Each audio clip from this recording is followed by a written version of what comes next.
హరే కృష్ణ 14.26 శ్లోక భగవద్గీత. మాం చయో అభిచారేణ భక్తి యోగేన సేవతే సాగుణాన్ సమితి తైత్యాన్ బ్రహ్మ భూయాయ కల్పతే. భగవంతుడు చెప్తున్నాడు, మాం చ అభిచారేణ అంటే అన్ని పరిస్థితుల యందు నా భక్తియుక్త సేవ, స్థిరమైన నిశ్చలమైన అమోఘమైన భక్తియుక్త సేవ ఎవరైతే చేస్తున్నారో వాళ్ళు వెంటనే భౌతిక ప్రకృతి యొక్క ప్రకృతి త్రిగుణములను అధిగమించి బ్రహ్మభావ స్థితిని పొందుతున్నారు. ఈ ప్రకృతి త్రిగుణములు ఏంటివి? సత్వగుణం, రజోగుణం, తమోగుణం.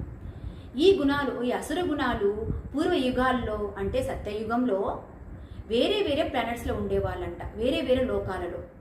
అదే త్రేతాయుగానికి వచ్చేసరికి వేరే వేరే కంట్రీస్లోకి వచ్చారు. రాముడు, రావణాసుడు. రాముడు ఇండియాలో, రావణాసుడు శ్రీలంకలో. ద్వాపరయుగం వచ్చేసరికి వాళ్ళు ఒకటే ఫ్యామిలీలోకి వచ్చారు, పాండవులు, కౌరవులు.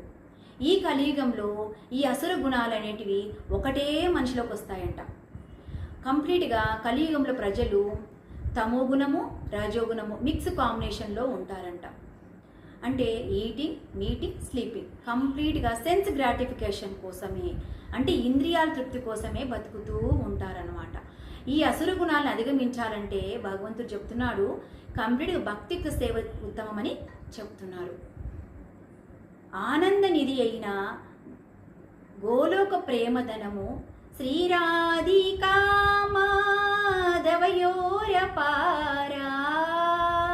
మాధుర్య లీలా గుణరూపనాం ప్రతిక్షణా స్వాదనలోలుపస్య.